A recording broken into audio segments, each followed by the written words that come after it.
Pankaj? Yes, we are able to see and hear. Shall we start, Pankaj? Yes, yes.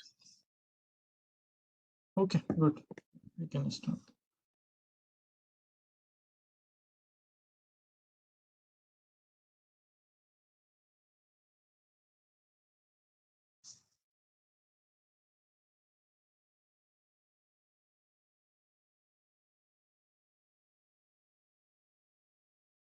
Meghna started recording? Yes, Manish. Okay.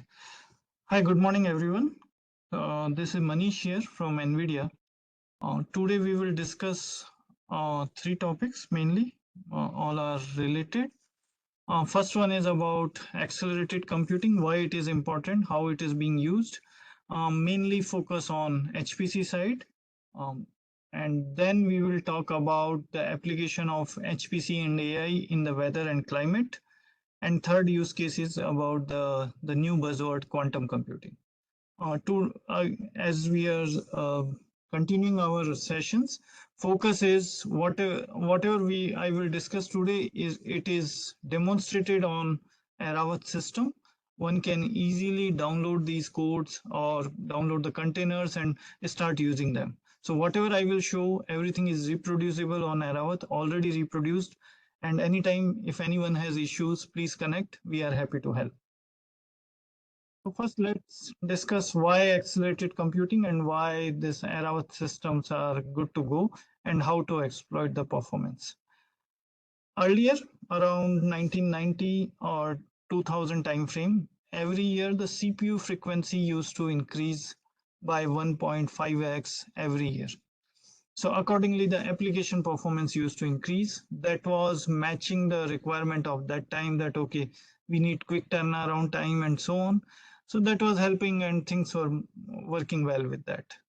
But later on, with the limitation of power requirement and space chip size, so frequency is reduced because of energy requirement. And so the improvement in the performance started around 1.1x per year, right? So it's almost constant performance.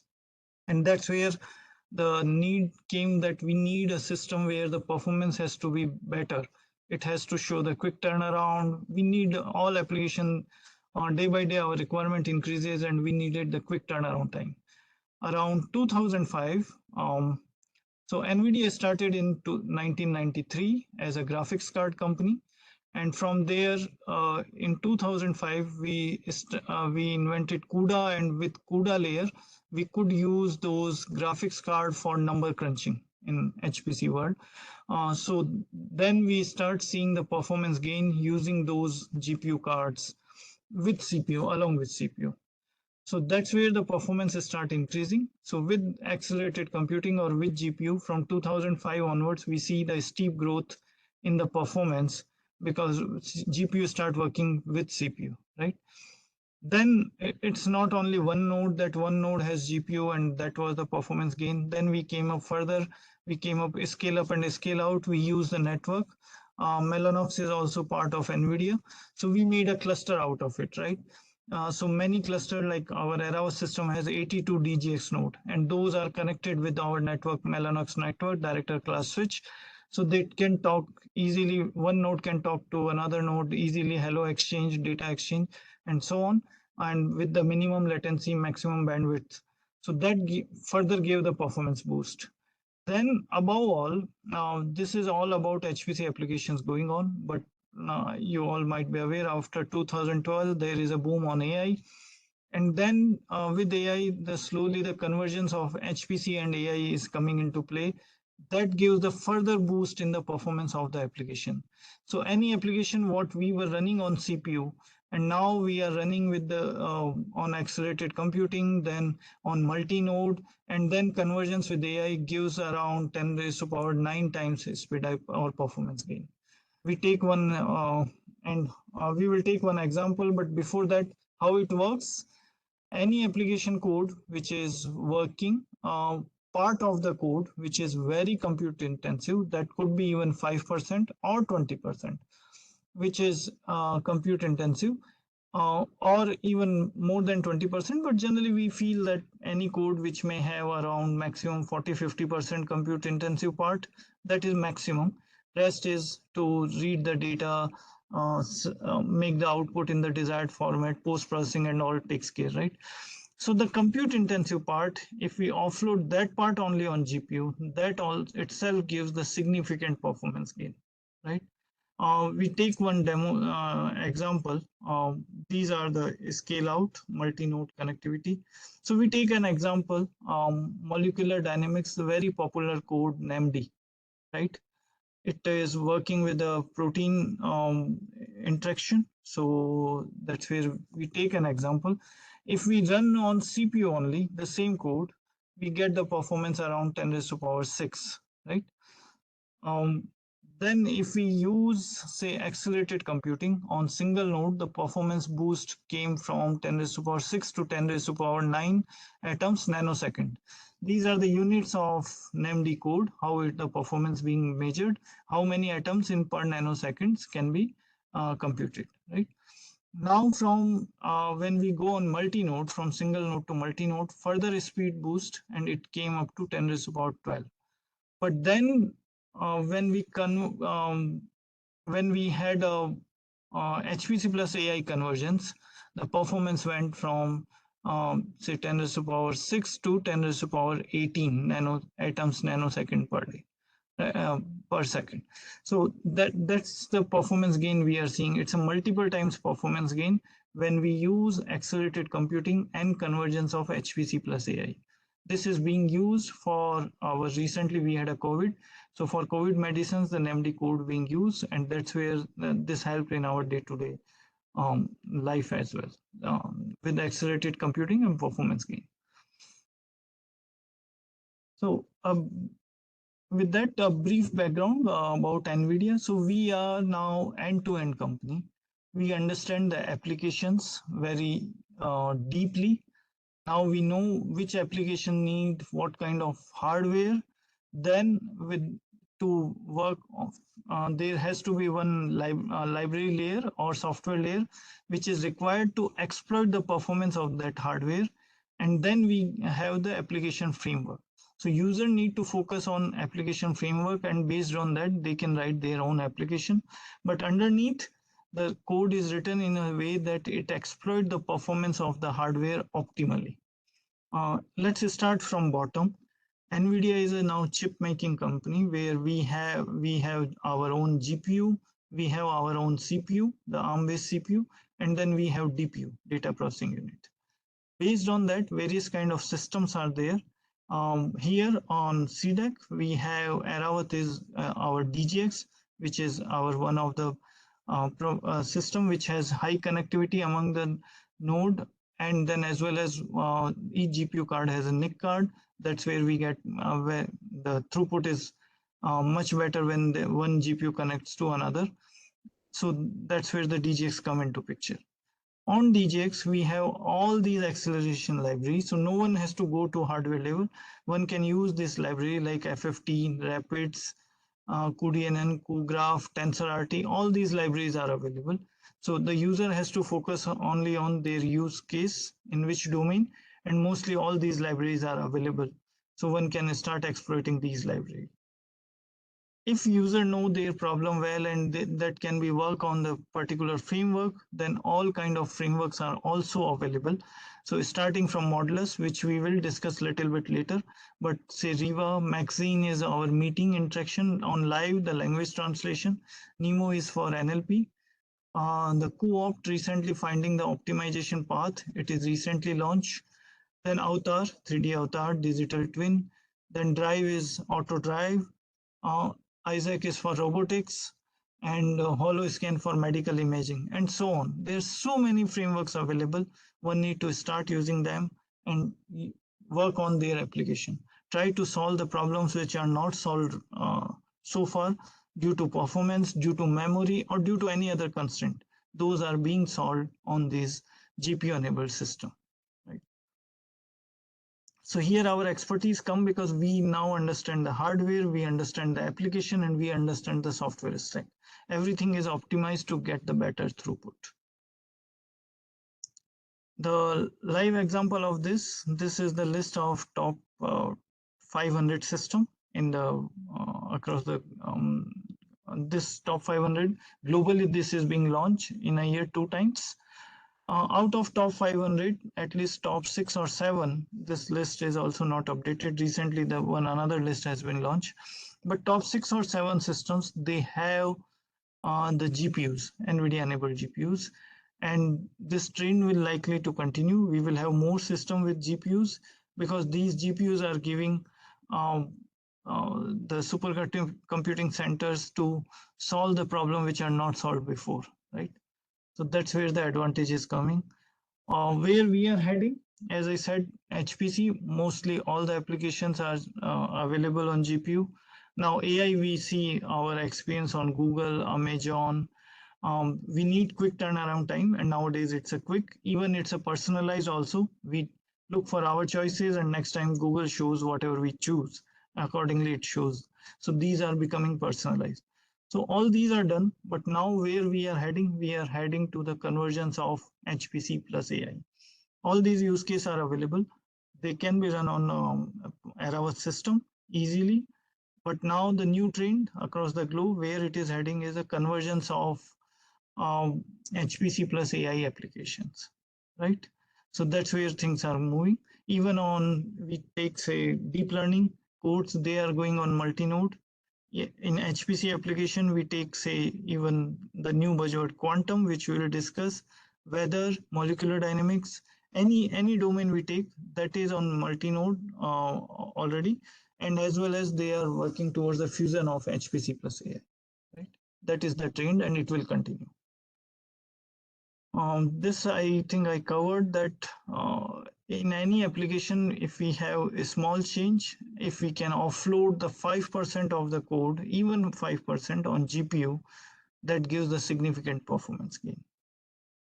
How we do that? There are 3 ways to make application GPU enabled. By default, generally we have CPU enabled application. So one way is we call it as a drop-in acceleration, where we use the standard available libraries like, as I'm shown before, FFT. We have, instead of FFT, we use cuFFT, CuFFT. So simply we need to replace that library or linpack or BLAS, any other library. Simply we need to replace that library with the GPU enabled library, and then we get the acceleration of the code, right? The another method is the directive based method, which is we need to add few pragmas into the code. The code could be any language, C or Fortran or any other language. We need to add the pragmas, OpenSCC directives into the code, where we tell the compiler that this portion of the code has to be offloaded on GPU. We tell that which data needs to be copied from CPU to GPU, and the back in end the results has to be come back from GPU to CPU. So those things are taken care by OpenSCC directives. Those are few directives needs into the code. Quickly it can be done, and we get the acceleration with that. So we call it as a easily accelerated application. A big code around 10,000 line codes can be done in 1 or 2 weeks time with OpenSCC directives, easily can be accelerated. The last but not least, the method is the programming languages, where we use the CUDA language. And with CUDA, we define the particular section portion of the code has to be offloaded on GPUs. And then we even define on how many GPU blocks it should run and how many threads it should use, how many SMs and threads. That we can define using the CUDA language. And that's where we get the maximum flexibility, more control on the code, and the better speed up we get. So these are the 3 methods what is commonly used to accelerate the application, right? But in general, if you are using any application, majority of the applications are already GPU enabled. You will find those applications even on the source code of the application or any web page of the application. There itself, you will find the GPU enabled application link. We have worked almost 2,700 applications. Those are GPU enabled. Those are showing the performance gain.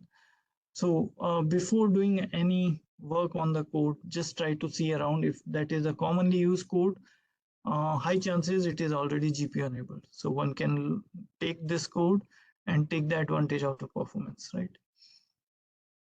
What we do as an NVIDIA, we come every 2 years, we come up with a new hardware.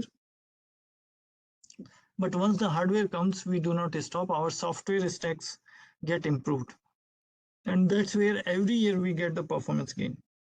If you see the middle chart, there we start say 2017 to 2019, our GPU card V100 was there. But with V100 also there is a performance gain because every year we upgrade our software stack, and that further tuned to have better performance, to exploit the more capabilities from the given hardware. So every year you will see the performance gain because of the improvement in the software stack, and then every after a couple of years we get the new hardware. So there also we get the significant performance gain. On the few new SDKs in right side, we want to show that the most commonly used ANSYS, that is also now GPU enabled. We have NVIDIA Modulus, which is physical law govern define the framework. So generally on AI, the framework get trained using the data, and then they give the further inference, right? But sometimes scientifically that may not be valid. The scientifically it has to follow the certain governing law, and that's where the Modulus come into picture, which has those governing laws in place. So the process follow those governing law, and we get the what you say consistent inferencing or consistent forecast using the scientific computing. We have the quantum, which is the new buzzword, and there we have, so we will discuss that in detail after some time. Then we have our numeric library, GPU accelerated NumPy. So these are few of them which are newly available, but one can search on net simply, and one can find the new available applications and new GPU enabled applications, the way how to run them, how to download them, and so on. Everything is available openly, and mostly we work open source. Even developers are contributing in this. So any developer work on CUDA, and then they get performance gain, they want to make it open source. We also encourage to make them open source, as well as now developers also contributing back. Right. Now for the development, we have our HPC SDKs. So that helps in the, we have our HPC SDK contains compiler, which is C, Fortran, C++ compiler.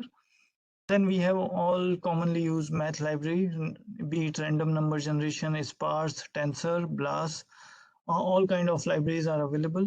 The communication side, NVSHM and OpenMPI and CCL all are supported. The programming models are C++, Fortran, OpenACC, OpenMP, CUDA, all are enabled, right? For profiler, we have Nsight, and then as a Nsight system and Nsight compute. So here for these profiler can be used to analyze the application performance. To debug, we have CUDA GDB, that is for host and device both. So if any application is runtime failing and so on, so that debugger can be used. And then last but not least, all these things are available in the form of container. So as a developer, no need to bother about the compilation or configuration of these SDKs or any application. Mostly the applications are available in the form of containers. So one can download the container and start using them. Generally, a common question comes in which we are seeing that whatever we run on the system, what we should expect the desired performance, and what how to compare that, right? So NVIDIA has this a common page, web page. I will go to that web page now, but just want to discuss this. If you see above, you will see that there is a link given. Just a minute.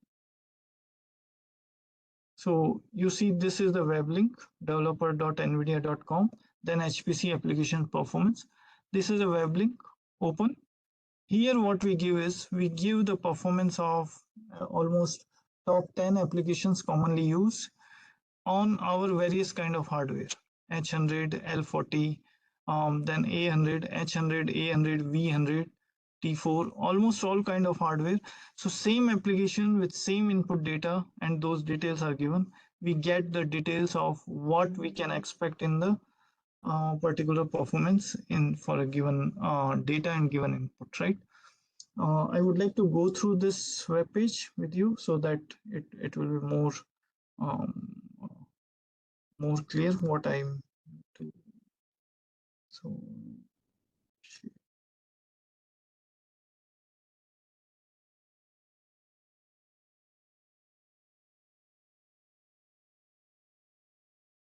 yeah, hope you can see my screen.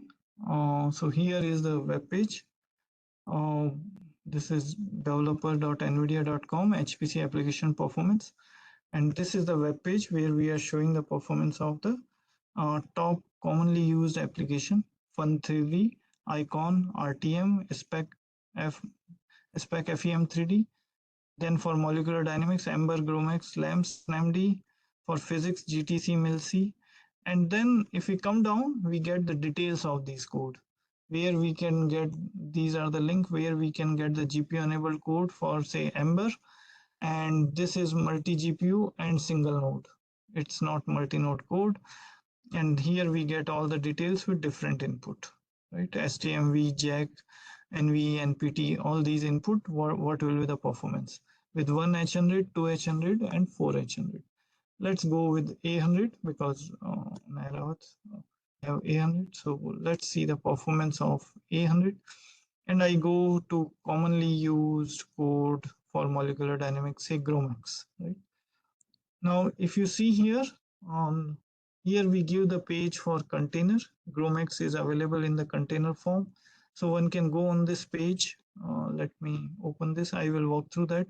But one can go here and see how to use container. All details are available. Here it is given. It is a multi-GPU single node scalability with this version 22.3. Now recently the newer version has come, which goes multi-GPU of Gromex as well. And here we are showing the application now Gromex STMV.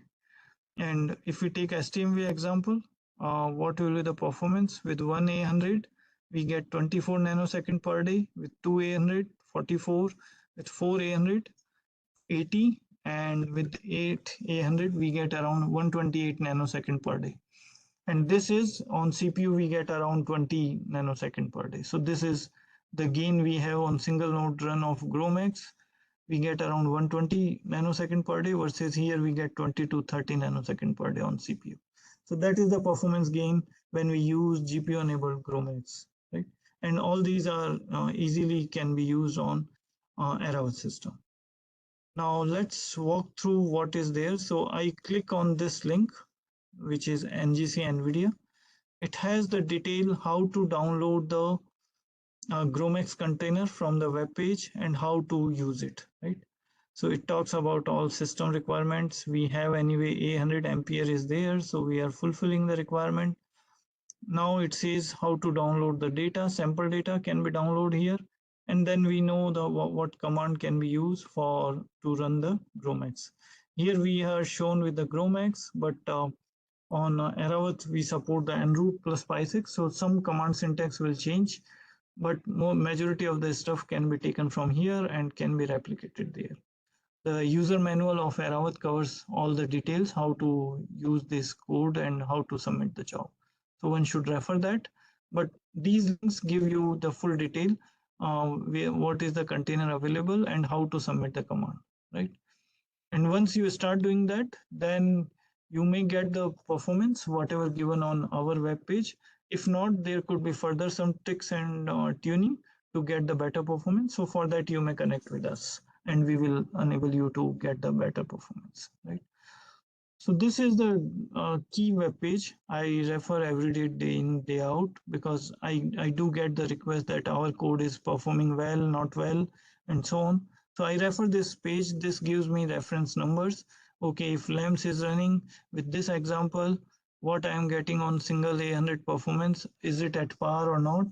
And so on. I check on 8 A100 and so on, right? So this is the for reference. this is a good web page. One should bookmark it and try to use it. I think no need to visit again all the web page for all other applications. This gives a fair idea what will the performance of A100, and then we can compare also previous generation, what was the V100 performance for the same input, same code, what was the performance, generation change in the GPU, how much performance gain we had, and so on. Right. So this is one of the good web page for that. Coming back to our presentation.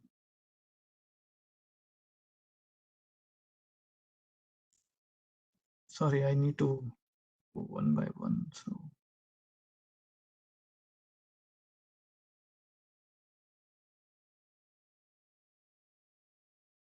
So with this, my first section of the discussion is ending about HPC applications on Aravat. Any questions we can take? Is there any question in chat box, Meghna?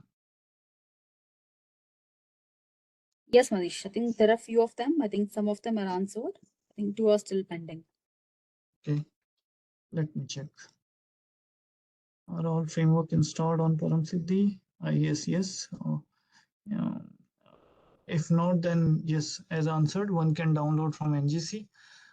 Those is not a problem. Aravat, we have required environment available. Please share the manual for Aravat. That is already answered. Any performance number image for image processing using TensorFlow. Those also can be available. One can discuss those. That is not the problem. We can do that. CFD application, can you please demonstrate? So CFD, as I said, ANSYS, Fluent, and majority of them are proprietary. Those are available. We can have a separate session from them. Otherwise, on their webpage, you will find the reference application and so on. But keep an eye, we do arrange sessions for these ANSYS and other proprietary applications, GPU enablement and their performance. So keep an eye, we will communicate through Aravat team. Whenever the next session would be, we will let you know. Particularly OpenFOAM, only a particular section of the code is GPU enabled, that is AMG library. So that is there. That was, I think, earlier Vikas only demonstrated that last year in some of the workshop. We can do that later on as well. Any other question? There was some. NVIDIA discontinued the support. Can you tell more about this? Some DFT code like IBNet does have a good support for PGI. IBNet works with the NVIDIA compiler. We are working with it. If you have any questions, let us know. Then HPCX application compilation with Intel 1 API, is it available? What you would like to mix here? HPCX and Intel 1 MPI, that has their MPI, we are open MPI. With Intel MPI also you can run with the GPU enabled application. So we have Intel 1 API installation as a separate installation, which has its libraries and compilers and MPI, and then we have HPCX separate, which is actually with PGI. Yes. So that's what I was saying. Both are separate, both are available, both runs on GPU, so both are available on Aravat. Yeah. Okay, I think we can work on, we can move to, if no other questions, we can move to the next part of this talk, which is we are going into the particular domain. First, we will talk about the example of HPC plus AI application in weather, and then later we will take quantum. So by demonstrating this, the objective here is, in general, we take the weather is a HPC domain, but there is a new progress is there where one can look for HPC plus AI convergence in the weather. And similarly for quantum, still the discussion more is on like we need to have quantum computer, and there only we can run our application and so on. But we can use the arrow system for simulation, quantum simulation. We get the decent size problem, rather much more than what we can do on other simulator, and that can be quick turnaround as well, right? So I will start now weather side, and then we will go to quantum. In both the talks, I will try to give brief demo, how we can run and so on. But for detail, we can have a separate session. This is for overview, right? Generally, you can see for weather side or ESS domain, generally we divide all the application based on climates, based on their scale. So climate and weather, these differ on scales. And then we have ocean models separate, so to simulate the what is happening in ocean, right?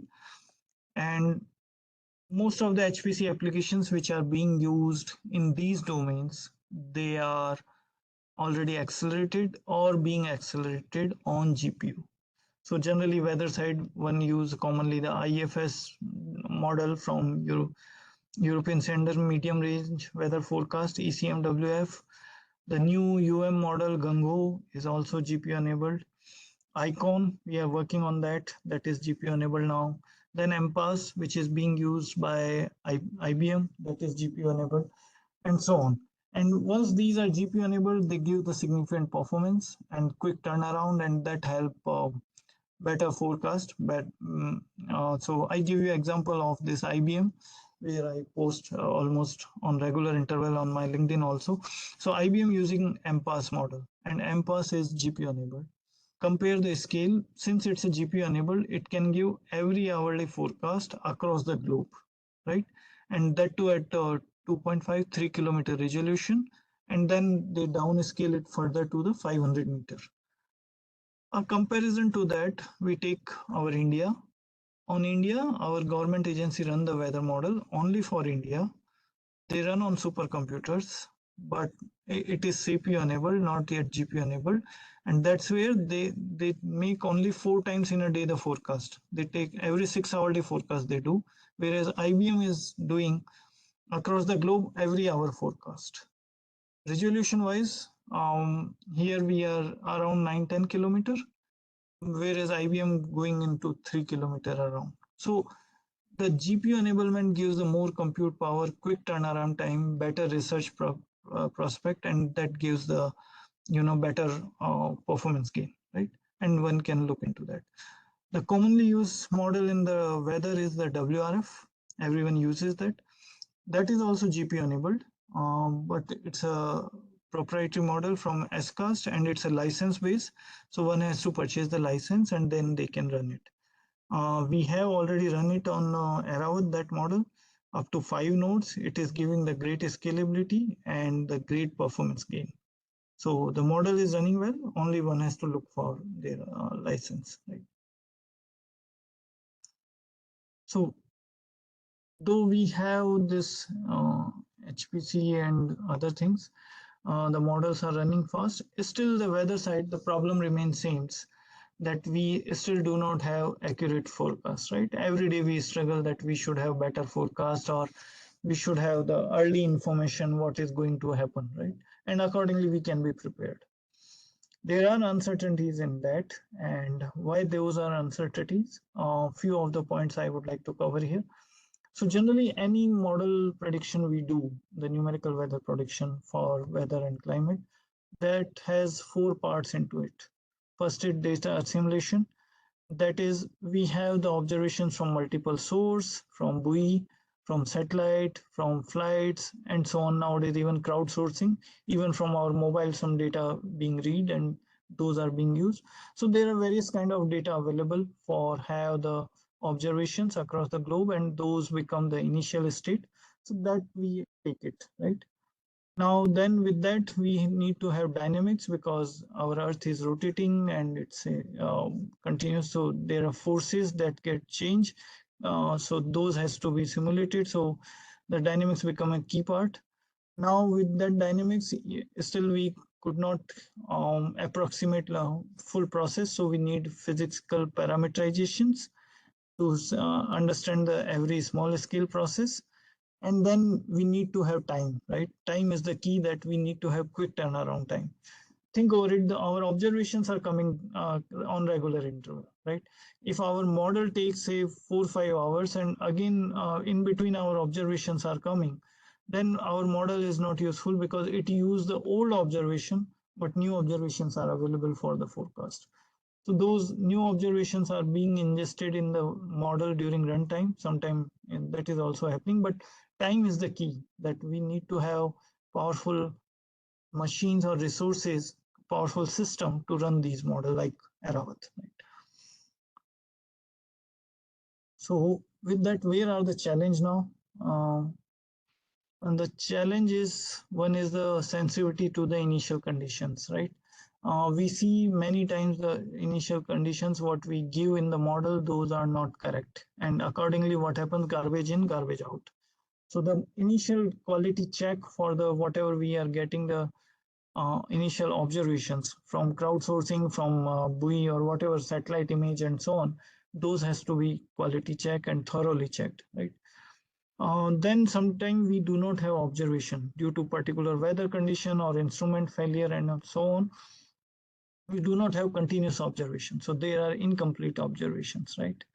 Then, as I said, time is the key, time to solution, that is not short enough, and we get the more observation that time. So the forecast is not become relevant. And then we have the compute resources, those are limited, because these weather models, they need huge compute power, and they are compute resource hungry because they simulate various processes, right? So these are the key challenges, and there then AI comes into picture, which can rescue these things, and which is helping the scientists to work on these. I skipped this slide. This we talk about what is AI, machine learning, and deep learning. Indirectly, we are saying we are using AI since long, where we start using the calculator and so on, or handwritten code. That is also part of AI, that we wrote a code in Fortran or C, and then we make machine to work on that with different input data set. Then came the machine learning, where we define the rules for particular email, that if some kind of email comes, that should go on the bin, trash or anything. So that is the machine learning. And then nowadays the time is for deep learning, which we read through layers, image directly we read, and we try to interpret and solve the problems. And the same thing is happening. NVIDIA has all libraries in place, be it CUDA libraries or ML Rapid, NVIDIA Rapids, and CUDA and so on. All libraries are in place, so to helping the scientists at every stage of the modeling, be it data collection, thinning, assimilation, dynamics, or forecasting or parameterization. Every stage the AI is coming into picture, and that's where scientists are getting benefit with these AI tools or libraries available, right? What we are doing with the AI in the weather domain, first is the detection. So with the image, it's an image, using the image and decoding the image, that it is cyclone, not cyclone, or it's a generation of cyclone, where it will had any systems is building. So that is for detection. It's being used. It's a kind of computer vision problem in the AI world. Then come to the translation. We need to translate to make things faster. We need to translate the data from one domain to another domain. For example, we take from we transfer the data to the Fourier domain, right, to make things faster and easy to solve, right? So this translation is also happening, which is being used in the data assimilation and other things. Those are also being used using AI, right? Then the prediction, which is a key. Prediction is being used like storm track, storm intensity, what area it will cover. Generally, we do the uncertainty prediction using multiple of prediction, and then we simulate that what could be maximum, minimum, and so on, the losses. And that's where the AI is being used. Enhancement is if some data is missed, or some data is wrong, that's where the enhancement come into picture. There are AI techniques are being used where we see historically what data is available for the similar condition, and we replace those anomalies or missing data with the enhancement, right? Emulation, we know that particular step takes longer time. Say it takes a minute for a given data set to give the output. Those calculation we keep ready, we emulate those before, we keep a table ready. So in a particular condition, if some input we give, we know what will be the output. So we save that time for calculation there. And then the parameterization with AI techniques, we can use the new parameterization technique and then enable us to use the high resolution model and so on, right? This I covered that Modulus, NVIDIA Modulus, which is based on physics informed neural network, which follows the governing equations. That is the unique into that. And that is being used across the domain, including weather. This is being used in the fluid dynamics, fluid flow, and so on. So you can see right side the companies, Siemens and all, they are using it. And so this is the framework which follows the governing equations, right? Any other domain in AI, we simply take the data and we train and then we do inference. But here, this follows the governing laws, which makes the sensible forecast or acceptable forecast. So with that, would like to introduce you the Forecastnet. This is NVIDIA developed AI-based tool or model, whatever we can say, which gives the much faster than conventional numerical weather forecast. Forecastnet is being used for weather forecast. So it's a AI technique based on AFNO, adaptive Fourier network operator. It's based on transformer, which takes the spatial mixing interaction between the different pixel or image phases and then replace it into the Fourier domain, right? It is trained with the ERA5 data, 40 years data being used and around 20 variables being used. And right now it is on 0.25 degree resolution. We say around 25 kilometer resolution, but now we are coming to the 10 kilometer resolution as well. If we do the training, we did on 64A100. So it is possible to train the 40 years data. And for inferencing, we only need the 3 seconds. So where any other NWP model takes say 4 hours, 6 hours to run, here we need only 3 seconds to make a forecast for the given domain. The beauty of this is open source. Anyone can use it, download it and use it. I would like to visit you this Google Colab. Would like to walk you through quickly. May not go in deeper, but would like to walk you through that, how it looks like. I'm stop and sharing again my screen to show you, walk you through that Forecastnet. So the link was given on the slide and now I am showing you. It is going, sorry.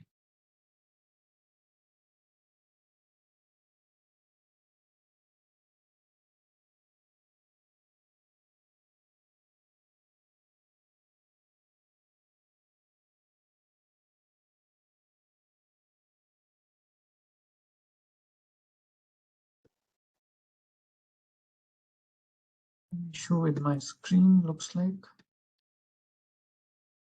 It is not showing in the browser. Bigger screen.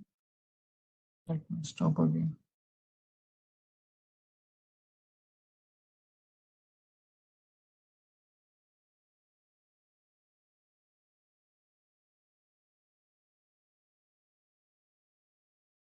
Hope you can see my screen.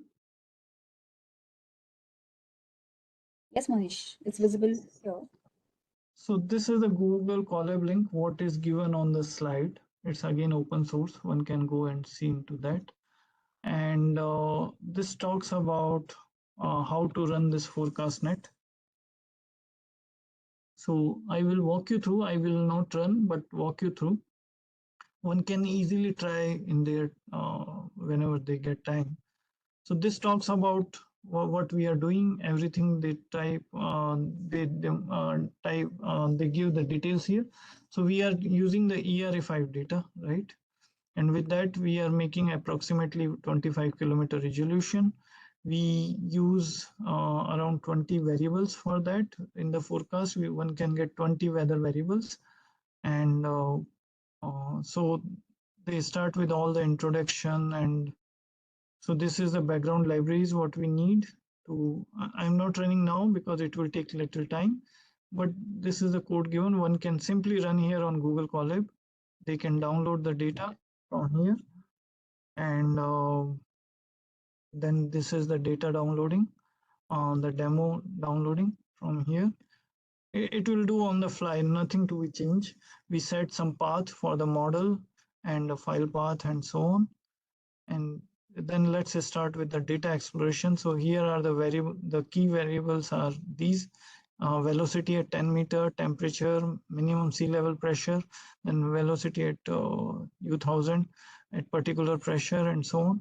So these velocities plays a key role. These are the variable. We try to visualize these variable, and then we see the U10, how it looks like, the 10 meter wind, 2 meter wind, temperature, and then so on, all other variables.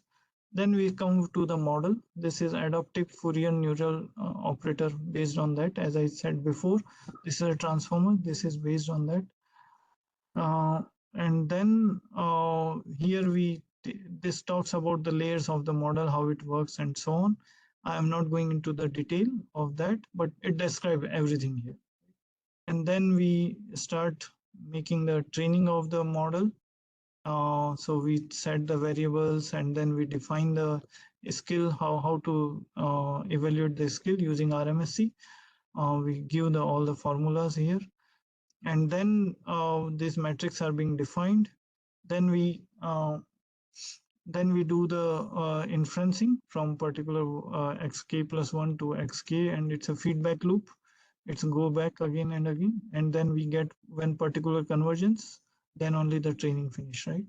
And that we calculate using RMSE, that as I show.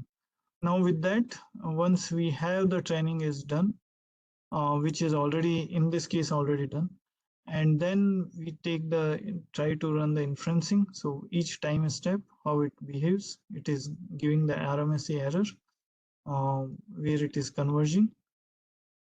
Then we go further down in this, then we start results and discussion.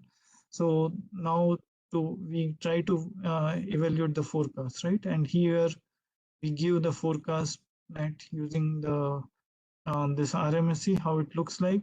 So RMSE is increasing as we go away in the as we go far. I mean, 120 hours forecast. This is 5 days forecast. We get RMSE around 3, right? This looks higher here, but it's a reasonable, comparable with the other forecast. So if we see the Forecastnet prediction and ERA5 ground, means the data what we use for training, if that also we compare both the pictures, they are comparable. Even our forecast is being compared with the ERA5, and we compared with the IFS model, ECMWF model, that is also comparable now. So it's a decently accurate. I won't say we are replacing the NWP, that is still far, because NWP is more accurate. But if you see time wise and resource wise, this is much better. Here you can see the forecast made by ERA5 data, and then forecast made by this Forecastnet, which is AI based technique. You see they are not far. They are decently close, I will say. Same we did for a hurricane tracking in US. So the actual observations, and red is using this Forecastnet. They are matching, they are close to each other. So, and this model is further being improved. Now newer version has more features, more enablement, better resolution. So one can keep an eye on this, but one can start using this. And this is, again, we are making it available on Eravat. So if anyone interested to use HPC plus AI techniques for weather forecast, please start using this. That will enable you things. Yeah. So with that, think I would like to go back if there is any questions. Otherwise, we can go for next topic, which is quantum. Or do we need to take break, Meghna, or shall we continue? First, I see the questions. User connect through Jupyter Notebook in the worker node DGX300. I think Pankaj has answered all these. Did you compare the performance of Forecastnet with? Yes, that we compare. And we have compared with IFS. As I said, we are decently accurate. There are many AI models are coming into picture. 6 and 7 AI-based models in weather are available. There are research papers are being published where they compare the performance of Forecastnet with the actual model. So that work is in progress, and day by day it is improving. Yeah. You need the Google link, Colab link here. I try to paste here. 1 second.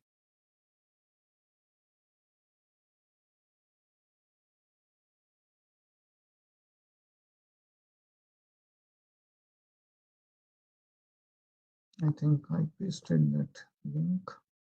Resource used in forecast HPC.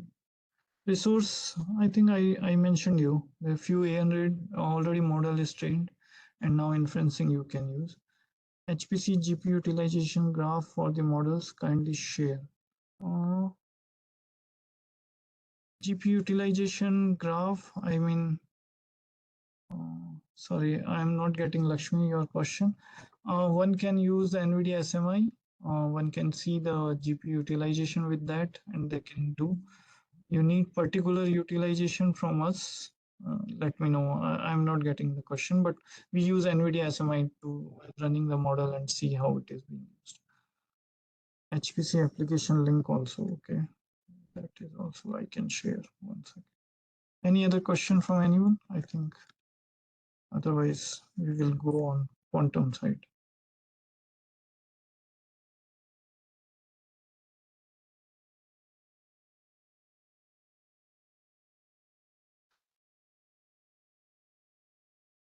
Meghna, shall we continue, or I think I answered almost all the questions. Mostly Pankaj also answered. Sure, Manish. Maybe we can continue then. Okay. So let's begin our quantum journey. So one last slide for AI. Just I think I should cover that. So where these AI-based techniques can be used when we do the weather forecast, right? NWP, we are not saying that we are replacing the NWP, right? What we are suggesting is it is augmenting NWP. So we take the NWP data, we train the model, and now with the AI-based model, we can use for various use cases. Recently, I worked in the for South African wildfire forecast. So for the wildfire, we need the weather forecast, and we need to take the other conditions like humidity, how the vegetation leaves are there, is there any source of fuel like petrol or something nearby, and so on.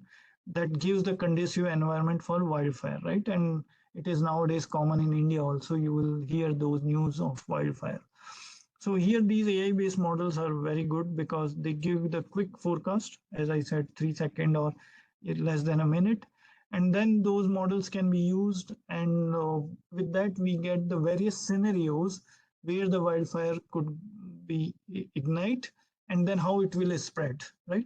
So major is finding rather than source, how the spread will be. That is more critical in case of wildfire, which direction it will go and how it will impact. So that's where the weather comes into picture, wind direction and other things come into picture. So that's where the convergence, and for convergence, these AI model, AI-based weather forecast models are very much helpful. Same with insurance. Take the typical example of cyclone or hurricane. Insurance company then would like to know the spread of the cyclone or hurricane, or how much it will impact.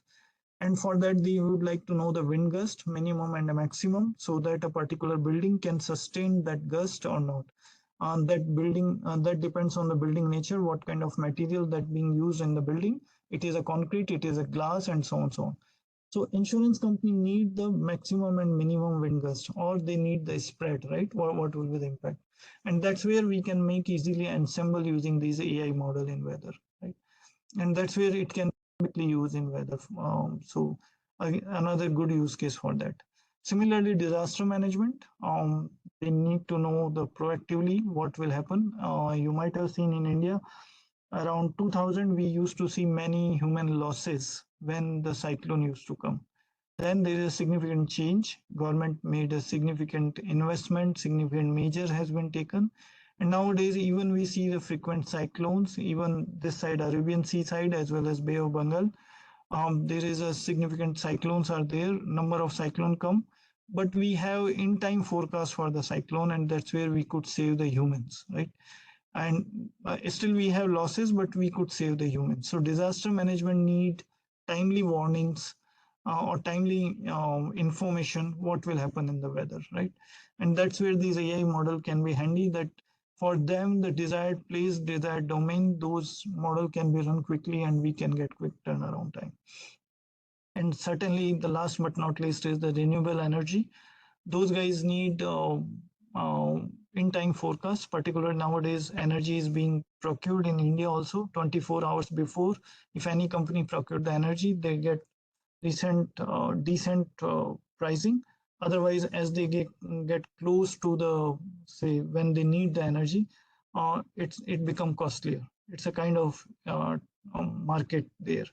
So they need in-time forecast, and they need maximum minimum idea what will be the forecast spread. So that's where these things can be used. So these are few domains where I would like to highlight. Anyone can start thinking, can write project, and if they need anything to discuss, please do come. But HPC plus AI model in weather, they can be used in these domains straightforward, and they can solve many unsolved problems. Right side, I am just showing my paper with one of the intern student who use this for temperature forecast. We use this for renewable energy company, and we took the input from the renewable energy, and this is real-time forecast in UP. For few locations, we make the forecast, temperature forecast, and that is being used for their energy procurement, right? So this is one of the case study. So these are the commonly used case. I am seeing the trend now. Things are being used. The AI-based forecast being used in this domain. So again, here the objective is not to replace the numerical weather forecast, but augment them to make it more useful in various domains. Right? And everything is possible on Airavat. We are happy to help there. Full Airavat team is happy to support. Please come with your use case, and we will work together. Yeah. With that, let's start with our quantum journey.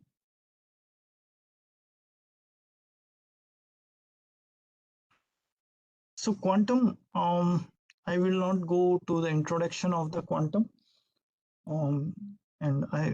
So today I will talk more what is there on available on Airavat from that point of view. But if someone would like to know more background, and we can background about quantum and how it is different from classical and so on, we can have a separate session on that. So what is happening in quantum right now is a actual quantum computer that is available, but they are limited in terms of capacity. Like the quantum computer's capacity, one measure is number of qubits, how many qubits they have, and then how those qubits are correct or not, how much error is there, and so on, so on. So the work is being progressed on the actual quantum computer, but right now the major algorithmic side, the work is progressing using quantum simulations, right? So in simulation, what we do, it's a simulation on classical computer. So because quantum is new, so we can't do simulation on quantum itself right now. Rather, we are doing the simulation on classical computer. Those simulations, if we do only on classical computer, only on CPU based, they are performance wise slow, and they are limited in terms of limited in terms of qubits. But when we go on GPU enabled, which is co-quantum, which accelerate the quantum simulation, we get better qubits, and it accelerates further those simulations, right? So that is one of the container cuQuantum, which is available on Aravas system, and we will discuss more on that. Another one is CUDA quantum. So the thing is, whenever now developer is working, they feel that actual quantum computer is not there. Whenever actual quantum computer come, we need to rewrite our code, and that's where some hesitation is there, right? Developer, why they would like to rewrite the code. So NVIDIA came up with a framework called CUDA quantum, which is a framework which offloads part of the application from classical to quantum and take back the data. And that right now, in absence of quantum computer, it will run only on classical. But whenever quantum computer will be there, on compile time, simply one has to change the name where it needs to offload, and same program will run on the actual quantum computer, right? So that part is being taken care with CUDA quantum. So cuQuantum, CUDA quantum, two frameworks are there. Both are available. Inside CUDA quantum, we get cuQuantum as well. But right now the things are going in parallel, so we will discuss cuQuantum and CUDA quantum both.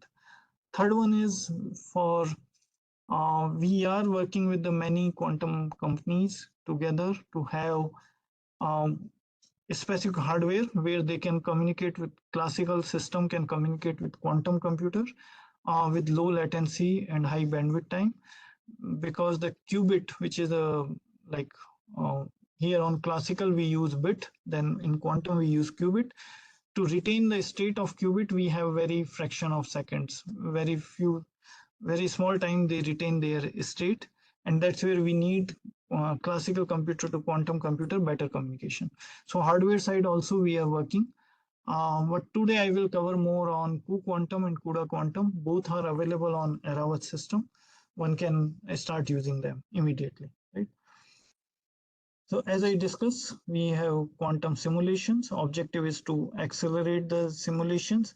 Objective is to make more qubit enabled simulations so that the algorithms can be developed at a scale for quantum computing. Then various use cases can be discovered. Still, we are in the era where we are exploring the use case of quantum computing, which define the supremacy or which gives that, okay, quantum computer is better in this particular scenario, right? So that will give the quantum simulation an advantage. And then, of course, simulations being used for validate the design and future hardware, right? Now, when we understand that any application, what we write in future, it is agreed by almost all the scientists, and all are thinking in same line, at least for this point, that in the future will be hybrid application. Part of the application will be offloaded to quantum computer, and then remaining will run on classical. And that's where the hybrid computing will come into picture. So hybrid quantum classical computing. To enable that, we need a framework which enables users to write their code, developers to write their code, and that's where the CUDA quantum comes into picture. So let's discuss one by one the cuQuantum and CUDA quantum. I may go little fast here, but then in end I will try to show one demo how to run with cuQuantum and so on. Right? So now the NVIDIA quantum thing, as I said, we are working with across many research centers. We have working with all the simulations framework what are available right now, right? All are enabled inside cuQuantum. So one has to install only cuQuantum, and inside that all framework supports are there, be it Circ, be it Pennyline, be it Qiskit, be it Cubo, all are enabled on this cuQuantum. Then we work with all the quantum hardware builders, be it IonQ, IQM, and so on. I don't want to take the names. We are working with all the hardware companies. We understand their software stack, and we are trying to integrate their software stack into CUDA quantum, so that developer has no issues, no concern. While today their code will run on the simulators, but tomorrow it will easily run on actual quantum computing, right? And then, of course, we are working with system builders and integrators, be it Dell, Deloitte, HP, and so on. On cloud also, you will find this on AWS, Google, Microsoft Azure. Everywhere you will find this cuQuantum and CUDA Quantum available there, right? So we are working with the full ecosystem and collaborating with everyone and try to work on those. Right? So let's start and go deeper into that. First, let's talk about cuQuantum. So as I said, it is a library. It is a container form library. So one need to install the container only. SDK, we can say, and that works on classical computer like Aravat. So one need to install the cuQuantum, which support both state vector as well as TensorNet. It simulates ideal as well as noisy qubits, because we see the quantum computing will be noisy. So those qubits also it helps to simulate. The cuQuantum is single node as well as multi-node. Both are enabled. Single GPU as well as multi-GPU, that is also enabled. And as I said, it is integrated with all the leading frameworks. So right now, one might be coding with the Cirq or Qiskit or Penylane or TensorFlow, but all are integrated inside this cuQuantum. So that is not the issue. So how it works is, first we have the cuQuantum layer. Above, inside that you get access to all the frameworks, Cirq, Qiskit and all. And there's GPU enablement also in that. So Cirq, if you are using CPU enabled, say VQE algorithm, if you are using CPU enabled, that will also run inside cuQuantum. But if you want the faster version of that, accelerated version on that, the same VQE algorithm, you can have GPU enabled version, and that will give you quicker turnaround time. And then above that, we have the algorithm on drug discovery, chemistry, whether anyone can write their algorithms, right? As I said, all the frameworks are supported. These I covered. Performance. So I'm showing you here the performance for the most commonly used kernels or across the use cases, say FT, QFT, Shor algorithm, and supremacy, right? These are three commonly used algorithms. And their performance I am showing you on this DGX, what we can get. So here we see that if we use 8 GPU for FFT or QFT, we get around 294 times performance gain. That is significant, right? What we run only on CPU, the same code will run around 300 times faster using 8 GPU. Same with 70 times supremacy and 217 times for Shor algorithm. And these are most commonly used algorithm in this quantum world. We see the performance.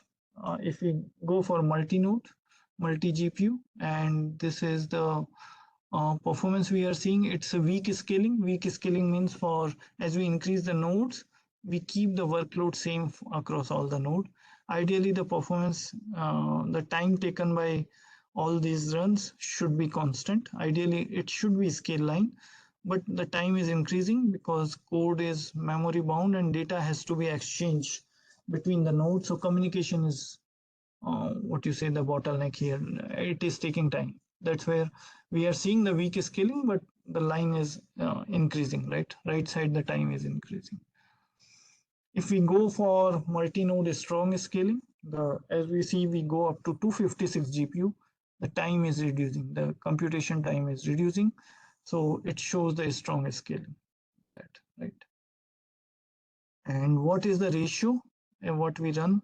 So if we run on, say, 64 node CPU cluster, the same quantum simulation, and if we run on 2 DGX 800, what we have on Aravat, we get around 3.5x performance gain with that. I mean, this is node replacement factor. So we required more than 3.5 times resources to run the GPU, if we run the GPU enabled simulations, right? This is another max cut. So whomsoever is familiar with quantum, there are two kind of things, state vector and TensorNet. State vector uses the all stages from beginning to end. So it is a memory bound. And with the state vector, we can go up to certain number of qubits because it required significant memory. Whereas TensorNet, it keeps only current state, and hence the memory requirement is less and we can go more qubits, right? So there was a max cut problem. Initially, the researcher worked and they came up with the 210 qubits only up to that. Later on, the NVIDIA researchers worked with that, and we increased the number of qubits, and we are able to scale it across the NVIDIA multi-node, right? So right side, if you see, we run up to 5,000 qubits on 20 nodes of DGX, and accuracy is 93%. And then we can simulate this further. Right now, we have simulated 10,000 qubits on the DGX node. So here, with TensorNet, the advantage is we can have more qubit. We can get understanding of our problem using this techniques, max cut problem, and so on, right? So with that, now we are working on. So if you see all industry partners here, BMW, they are using that QA-OA algorithm, quantum approximate optimized algorithm. Then NLP, QNLP, that is being used by Deloitte. Johnson & Johnson's, they are using VQE algorithm. Then for medical image processing, also Siemens is using, and SoftServe for portfolio optimization, right? These algorithms are being used on using cuQuantum, right? And you will find all this literature on internet. Just search BMW, NVIDIA, cuQuantum, you will get. So this is commonly used. This is available on Aravat, and one can use those, right?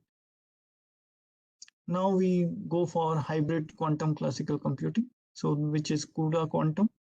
So CUDA quantum is framework which supports any kind of quantum processing units. So these are various kind of quantum processing units, be it superconducting, be it another kind of qubits, and so on. So all kind of QPUs are supported by CUDA quantum. It gives the compiler which compiles for the hybrid classical quantum computing. It is open and interoperable. So any application which has different kind of parallelism, it is open and interoperable there.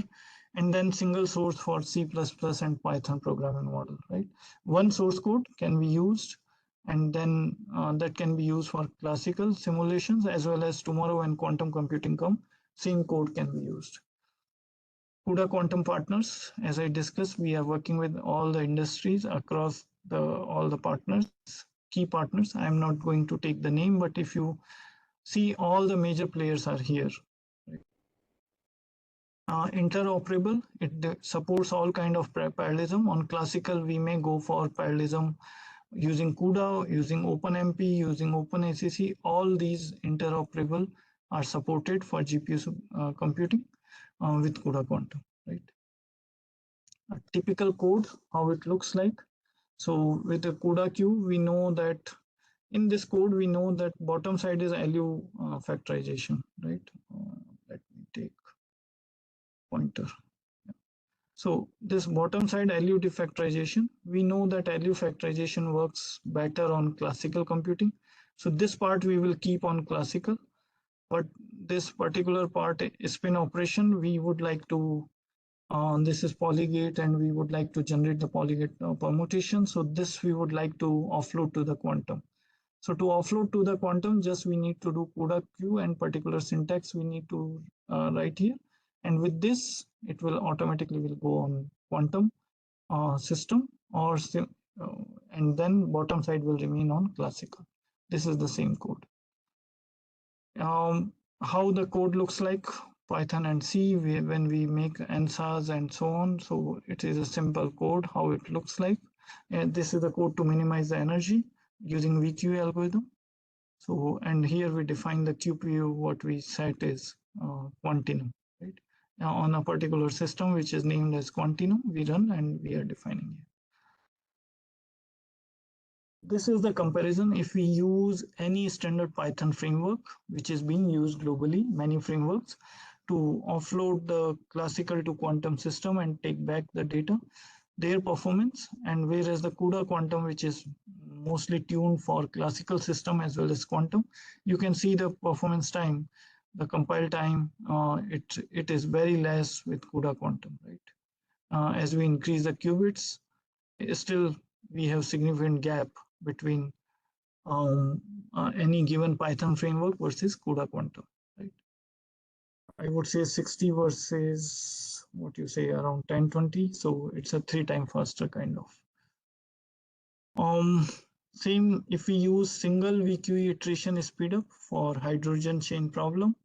For single VQE, for 20 qubits, we get, if we use the GPU enabled CUDA quantum algorithms, we get around 287 time performance versus any classical system.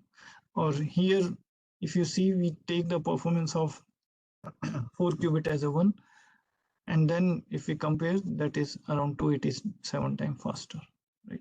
So we are faster than CPU only things, and when we go higher qubits, we get better performance. This is again the performance observed is speed up, and again we see the number of GPUs. If we increase the number of GPU for the given problem, again we are seeing the performance gain, right? For 4 GPU, around 4 times the speed up. So as we increase the number of GPUs, we get better speed up. This is the live example how it will CUDA quantum will work. So NVQ++ is our compiler. Then we give the option minus QPU equal to, if we have simulator like only classical, then we give Q quantum, right? And then we use our code vqe.cpp, and that's where we see that whatever results we are seeing on the left side here. Now the same code, when we have, say, quantum computer, we had access to one quantum computer, Quantinum. Its name is Quantinum, and then we define at the compile time that quantum computer name, and then we compare that performance vqe.cpp. And this, what we see the results of this. So actual quantum computer results are a little different than the simulators, but yes, this is how it gets done. Only compile time one has to change, and one can run their code on quantum computer. In the bottom line, in every slide almost, there is a link given. You can find more information on those slides. Right. So this is about Q-quantum and CUDA quantum. Might be little fast. One can ask questions, and then I will go on live demo to run any code. But I would like to take 1 or 2 minutes to know if there's any questions and so on. Meanwhile, I would like to show some performance on Aravat. So I'm looking for one slide, but one can ask any questions. Yeah.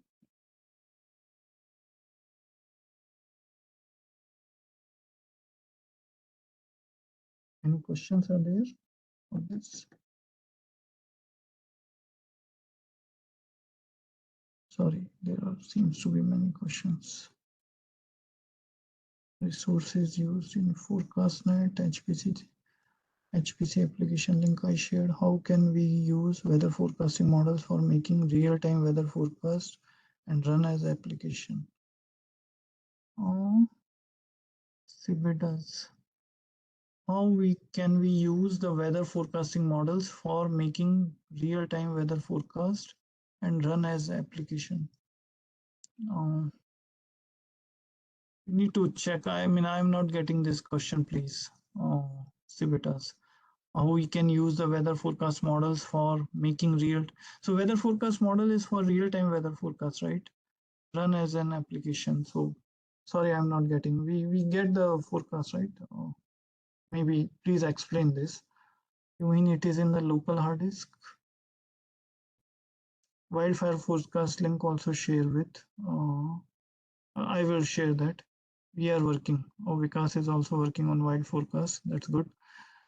We delete the dataset in the Jupyter notebook itself. Am I correct, sir? Also share the link of paper temperature forecast renewable energy. I will share those. Please explain weak and strong scaling. So Lakshmi, when any application we analyze the performance using two kind of scalability. One is weak and one is strong. Weak, what we do is when we increase the number of nodes on any HPC system, then we keep the workload same. Suppose one node, we define the problem, say 25 by 25 grid that has to be solved on one node. Then when we use two nodes, we increase the problem size so that the workload remains same. So every node should have 25 by 25 grid to be solved, right? So that is weak scaling. We increase our problem size so that each node will get the same same problem size. Other side is a strong scaling. We take the large problem, say 50 by 50 we run it on one node, it will take X time. When we run it on two node, it will take, ideally it should take X by 2 time, but it takes around little bit more than X by 2 time. Same we go on 4 nodes, it should take ideally X by 4, but it may take around X by 3 time because there are overheads, communication overhead. So that is a strong scaling. We keep our workload constant and we increase the number of nodes. Other way around, weak scaling, we keep the workload same, right? I think because I will share those links for the paper and other things. Anything else? Any other question? I'm happy to answer. And for quantum also, we do have published paper. Even on we work on Param Siddhi. Today, I missed to include the slide, but I'm trying to show that slide where we have the papers there. So that I'm looking, but any other question, please ask.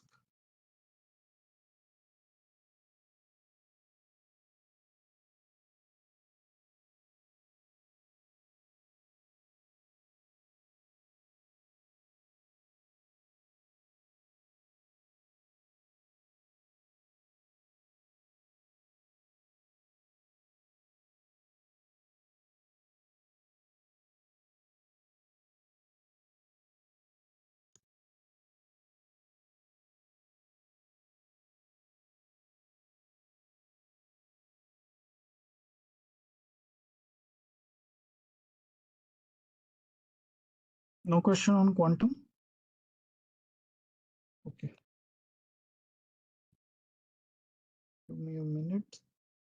I'm looking for the paper on quantum, just to include that in slide.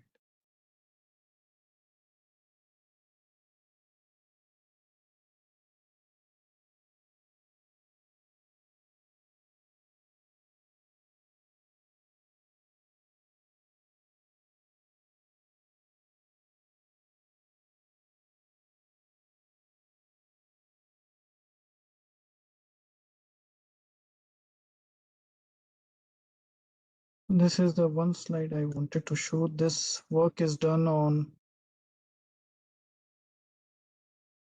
Param Eravat only, and this is already published. So this work is carried out with C-DAC only, Dr. Anandita and Abhishek Das. Here what we did is these three algorithms, Shore, QFT and Sycamore. We ported on Eravat system. Earlier it was known as Param Siddhi. And then we try to analyze the performance of these algorithms on V100 system, V100 GPU, as well as A100 GPU, and compare those performance with CPU only system, right? So that time we get, say for QFT, we got around 115x performance gain in comparison to CPU. And as I said, over the time, every year, our software stack is being improved. So you will see more performance gain. If we run it same code now, we will compare relatively, we will see more performance gain. So this work is already carried out on our Param Siddhi system. So anyone has any simulations requirement, quantum related stuff, please do come and start using the system. It is ready to use and we are happy to help. So with that, I would like to now move to the last part, which is a brief demo, where I will go for system access. I'm trying to access my system, and then there I will do this, what you say, quantum quantum installation, and then I will show how it works for, say, particular QFT algorithm. I will run it and show you the gain CPU versus GPU for a given problem size. But later on, one can try on these in deeper. Right? Any other question before I go there? Are there any performance number for simulated versus actual quantum computer? So Lakshmi, there won't be any performance number. Ideally, what is happening is actual quantum computers, they are limited in number of qubits, number of errors and other things. People are looking into that. So right now the work is going on. Simulation is one, and actual quantum computer, even the result analysis is going on. This is the initial stage of quantum era. It's not matured yet. So those kind of work is going on where, and there I shown you the comparison between two results in my slides. If we simulate on our system versus on actual quantum computer, results differ a little bit. So that is the stage right now. We all know quantum computers is expected to work faster. Actual quantum chip may take less compute power, but to maintain the qubit state, we need to maintain a particular environment, and that depends on the kind of supercomputer. So kind of quantum computer, there it may require more energy, more resources. So that thing is going on right now. So that is the stage right now for quantum computing. But it is a focus area, one of the emerging field. More researchers are focusing there, hence we thought today we should cover that. And luckily everything is available on Airavat, one can start using that.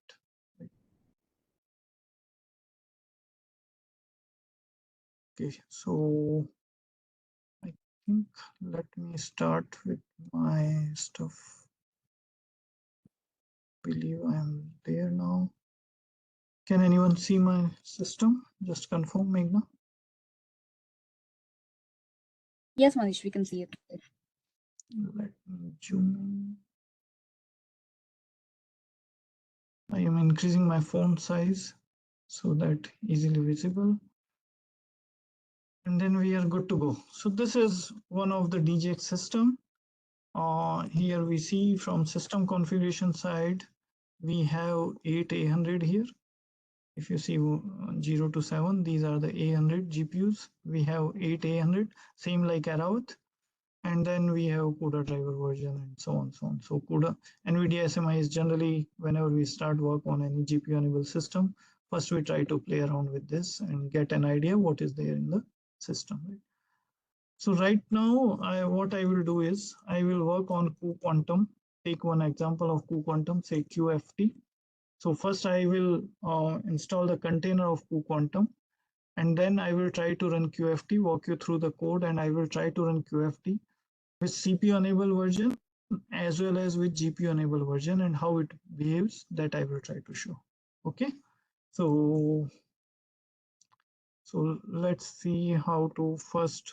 So again, this is a single node work. So here I am using the Docker. Around there could be little difference. So for Docker I need sudo, but we have made arrangement on Airavat, so without sudo you can work. So right now keep that aside. And then I would like to have GPUs, all GPUs should be there. I give the port, I mount the my directory, home directory, and then this is the container. Last one is the container, what I am using. It is one generation old. Now we have 23 version as well, which is multi-node, right? But anyway, for today's thing, we can work with the older one. So I load the container. Hope I am not very fast. To give my password because it's a Docker. So sudo is required. So I am here. I go to my home and I would like to go in quantum directory. Let me first explain you the qft.py, what is the code and how it is written, right? So this is a standard code, QFT code. One can see that it's based on Circ framework and front end by QSIM. So these are the standard framework. Circ is given by Google, and these are standard framework being used by user community. So I am taking that code. As I said, I am not going very deep into the quantum basics. Today's objective is to demonstrate that any framework you come with, all are working on Airavat. So those basics can be covered separately if one has any questions on that. So these are the frameworks, and then these standard framework. So here we have QFT circ. This is the generator of QFT on a list of qubits. So we generate a circuit here, and then here is the definition of run, how to run. And I'm not going very detailed into the code. And here we make the circuits. This is, so quantum is a very initial stage, what we used to have classical computing in 50s and 60s. Someone of you might have done, I have done like after decimal if 16 digits are there, how to multiply those 16 digits with 16 digits. Earlier, those compilers were not there. So I have my handwritten code for Bessel function and so on. So many of you might have experienced those limitations earlier, and now everything is relaxed. Same like with quantum. Right now, we need to define the circuit. We need to work everything in the coding. But I'm sure soon, in a couple of years, many things will get eased out. The compiler or framework will take care of that part, right? So I will walk through what options to be given when we run the code. So generally we define the qubits, and then we need to give the arguments, and we need to run. Default, it takes 20 qubits, right? And then we do the QFT calculation. So let's run the code, and I will give some idea how it works. Rather than walking through the code, it may give more confusion, but let's run the code. So QFT, just a minute. So we take Python. We are inside the container, so it will support the what you say, Circ framework. It will support Qiskit also. If you have PennyLane for AI framework and all QML, all these frameworks are supported. So right now, with one installation of a particular container, say cuQuantum, we are taken care of installation of all the frameworks. So developer no need to bother about what framework they are using and how they are using. Simply install cuQuantum, which is easily available on Aravat, and they start their work. Right? So now I put the QFT, this is standard benchmark, and then I put the help. What it needs is we need to define number of qubits, then how we would like to run, GPU or CPU only, that we need to define. Then number of threads, sometime on CPU we define the number of threads, then how many times we need to repeat and how many runs we need to do. So those things we need to define and we need to run. Let me run first GPU enabled code, and then I will run with the CPU enabled code, right, to compare the performance. So I go with the smaller qubit size because I'd like to finish the run quickly. So 20 qubit. So what I am doing, backend, it should go on GPU devices. I will use the 8 GPU devices, and that's where I am giving the this n sub SVS equal to 8. Then qubits equal to 20, and to make the best performance, I try to make 4 runs, and I will take the best performance. Right? So QFT is the quantum Fourier transform. It is like discrete Fourier transform in terms of qubit. In code, I print the circuit. So circuit, how it looks like for 19 qubit, it is showing, I mean, total 20 qubits, how the circuit looks like. And these are the performance numbers. So it took time in millisecond. It is 988, around that time it took for 20 qubits. For demonstration, this is not the aim to compare the performance or benchmark, but just want to show the demonstration, like how it will go if we run for, say, CPU.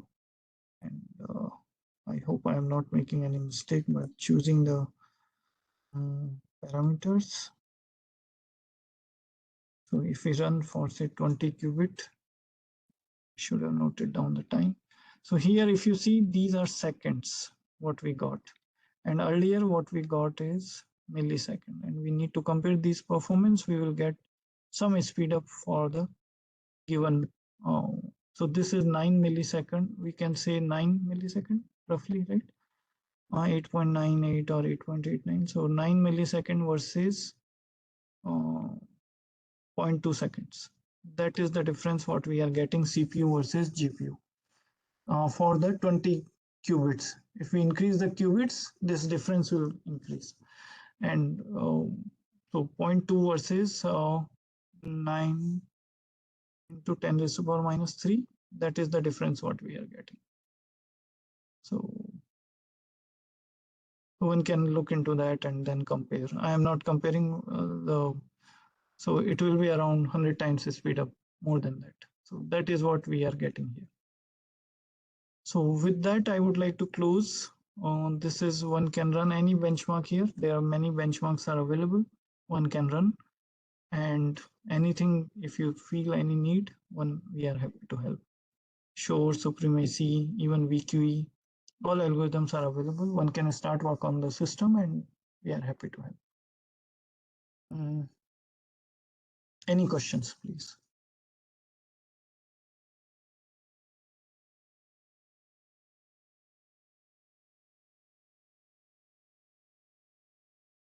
No question?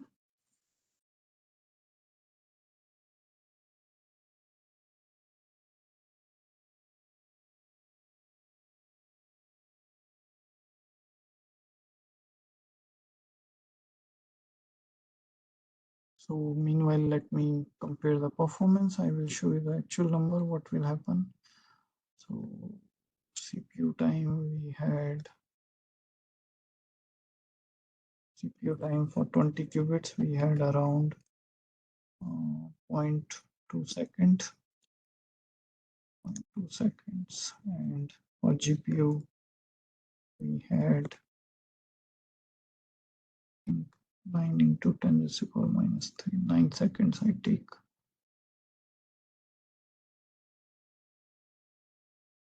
Here it has gone. That is around 9 milliseconds. So 9 into 10 raised to the power 0.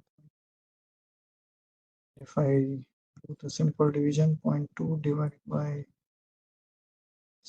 I get around 20 times speed ups with this for 20 qubits. And if I go 32 times, it is more than 100 times the speed up I will get.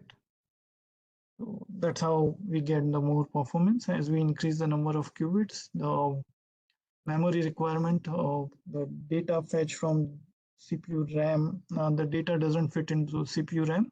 So there is more data fetching from main memory, and that's where we get the benefit when we use the GPU. So with that, I would like to close the session.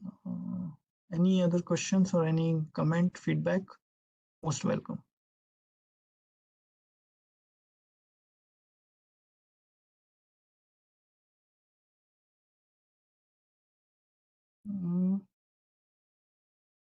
How does it compare with C-DAC simulator? I think you are talking about QSIM, if I'm right, Lakshmi. That is developed by IISc and IIT Roorkee, and C-DAC is making it more user-friendly. C-DAC Bangalore made a front end, and now so that is QSIM is being worked. QSIM is right now with a CPU enabled, and it's a more memory intensive. And it is based on Qiskit framework. So that Qiskit is already supported in Quantum. We are in discussion to make QSIM also on Earth. Right now, the QSIM works is 13, 14 qubits it supports. It is running on one GPU. The making it multi GPU on single node, that work is in progress. Right. So that's a stage. I hope I answer your question, what you're looking for. My email ID, Vikas.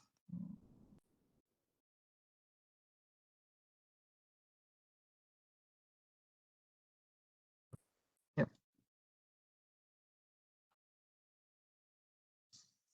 Any other question?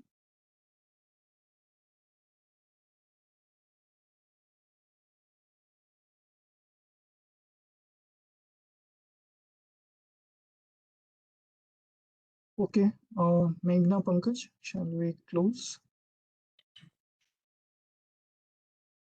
Sure, Manish. So maybe I can wait for some more time, just like yesterday, like 10 minutes extra. And any questions, I will revert to you. Okay. Okay. Any tutorials for you are looking for both frameworks? I mean, sorry, both means. Please explain, Lakshmi. Today we discuss a lot. Weather side, quantum side, or in quantum, which framework? Quantum, you mean Circ and Qiskit? those are available. Even Q-quantum, there is a good literature available, so we'll share that. Yeah. I share your Q-quantum. For Qiskit and Circ, just you do the Google search, you will get. There is enough framework, enough material available.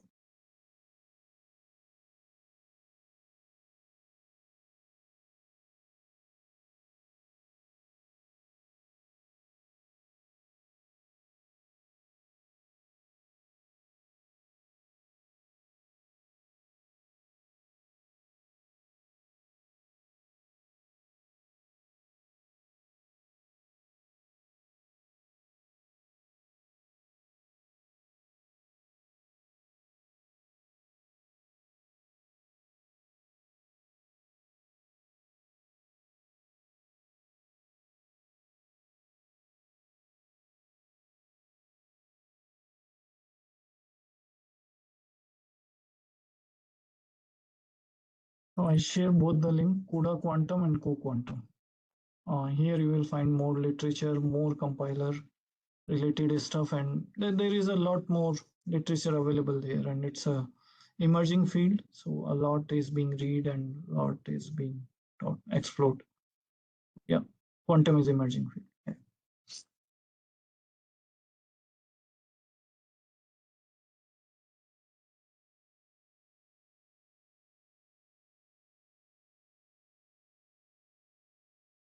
Okay, then let me take off for some time and then yeah.